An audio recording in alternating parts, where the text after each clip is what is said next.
Now we come to a very special portion of the evening. This is the Fund to Cure auction. I'm going to ask you to please stay seated, pay close attention for the next few minutes. It is my pleasure to welcome to the stage tonight's Fund to Cure speaker, Trevor Horton. Trevor, can you come on up?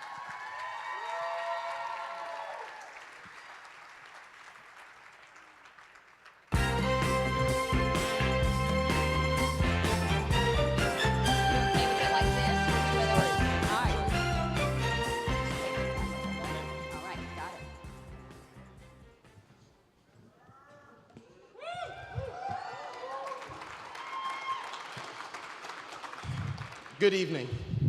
It is an honor to be here with you tonight. When I was first asked to speak, I was hesitant. You would think it would be because I was speaking in front of 1,000 people. But the truth is, I just didn't think my story was that unique. But in this room, many of us share a story that is unique and is worth telling. Life with type 1 diabetes is normal for me. The shots, finger sticks, carb counting, dealing with low blood sugar effects. But that is not normal for most kids. I have learned to adapt, to persevere, and I do have a story to share. You are here tonight because someone you love also shares this story. You wrote their name down on a star earlier tonight. As I share my journey with type 1 diabetes, know that your loved one experiences many of these struggles in their own way. It all began when I was 9 years old. I'd been feeling extra tired and I lost a few pounds. We didn't notice the weight loss at first because we thought I was having a growth spurt. This was great news to me because I was a basketball player, and all basketball players want to be taller. On a family trip to the mountains, things got more serious. I felt horrible. I had no energy, and I was constantly drinking water and going to the bathroom. Over the course of the day, I drank 9 bottles of water and took 13 trips to the restroom. I was feeling so bad that when it was my turn to pick a family activity in Gatlinburg, all I wanted to do was lay on the couch. This was when we knew something was wrong. We left at 4 a.m. the next morning to be at my pediatrician's office when it opened. My doctor took one look at me and knew immediately what was wrong. She confirmed her suspicion by checking my blood sugar, and it was so high, it wouldn't even read on the meter. Now, it all made sense. The weight loss, the thirst, the trips to the bathroom, constantly feeling tired. I had type 1 diabetes. She sent us straight to the emergency room at Vanderbilt. When I arrived at the ER, things moved quickly. An IV in each arm, fluids, blood work, tests, and lots of talk about diabetes. I was handling all of this pretty well. Even with the needle sticks, I hadn't shed a tear. There were several nurses and doctors taking care of me. There was one doctor that I will never forget. She bounced in the room, energetic and spunky. She was there to assure me that all was going to be fine. She told me, "You are going to do all the things you used to do. You are just going to do them with diabetes." She said I could still play football. I could still play basketball. I could go to school and I could run races. In fact, she said, I can only think of 2 things that a person with type 1 cannot do: fly planes for the military and go into space. And that's when I lost it.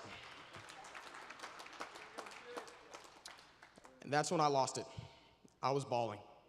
The heart rate monitor was going off. All the nurses came in to see what was wrong. I bet my doctor had delivered that speech 100 times, but she had no idea that my dream was to be an astronaut. But not only an astronaut, I was going to be the first person to walk on Mars. Her news devastated me. Even with how bad I felt and learning that I had a disease with no cure, I had kept my cool. But being told that I could not chase my dreams of going into space broke me. Later that day, I would learn how to prick my finger to check my blood sugar and give myself insulin shots. But all I could think about was not being able to go into space. A few days after my diagnosis, I was about to give myself a shot when my new reality set in. This wasn't a cast that was coming off in a few weeks. It wasn't a disease that would go into remission. It wasn't anything I could reverse. I would have type 1 diabetes forever. I would have to give myself insulin shots for the rest of my life. I looked at my mom with tears in my eyes and said, I don't want to do this. She walked over to me and she took my face in her hands and said, I know, baby, I know. And then she looked at me and told me something that I'll never forget. She said, if I could take this from you, I would, 100 times over. But I can't. This is your disease to own. This is your path. I don't know why God is allowing this to happen, but if you trust him, he will show you. So that is what I did, and God has been faithful. I got busy learning how to manage my disease and take care of myself. I even got my friends involved. I would let them check my sugar and give me shots.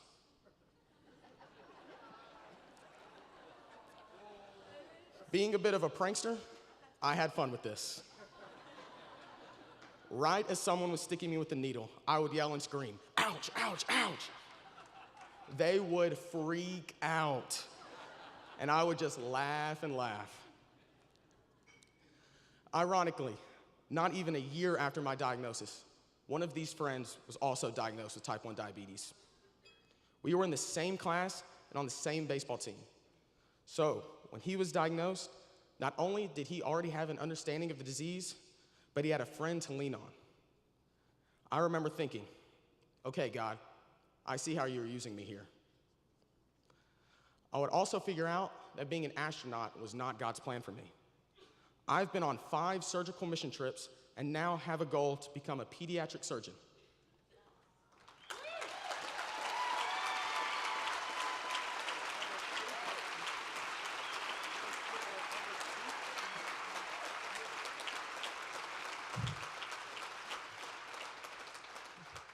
I think I will be a better doctor because I know what it feels like to be a patient. I've lived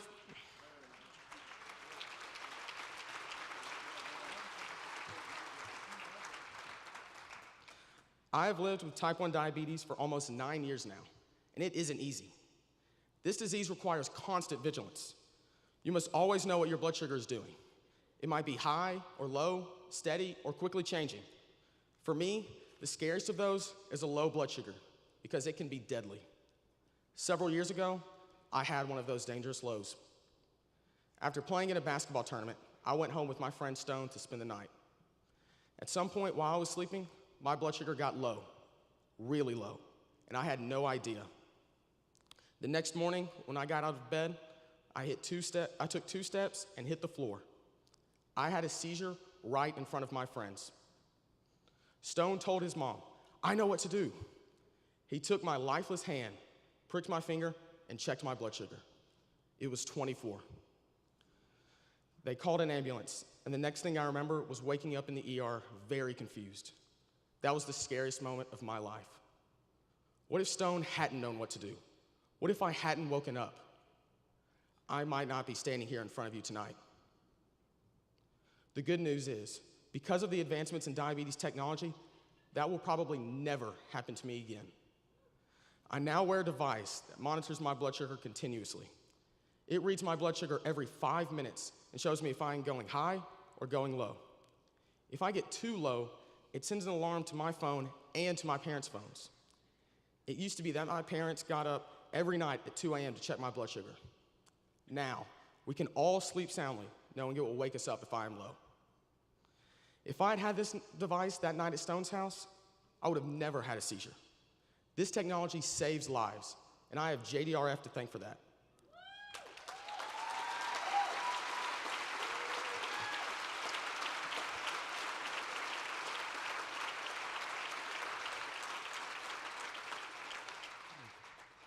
I'm so grateful for the research progress that has helped me in these last 9 years. JDRF is not only committed to finding a cure for type 1 diabetes, but they are committed to improving the lives of the people that live with it. My continuous glucose monitor, my insulin pump, faster acting insulins, all of these have made living with type 1 diabetes easier for me. I decided a long time ago that I was not going to let type 1 affect anything that I wanted to do. The doctor I met in the ER that day may have ruined my astronaut dreams, but she was right about everything else. I have not let diabetes stop me.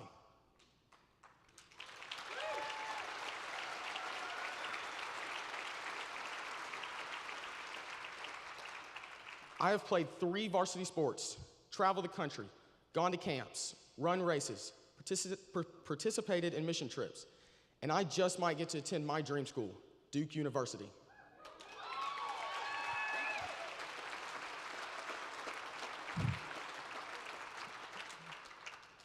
My goal is to study medicine there and become a pediatric surgeon. Type 1 diabetes will not limit me, and I have the work of JDRF to thank for that. They are committed to improving the lives and curing type 1 diabetes. Our mission is to turn type 1 into type none.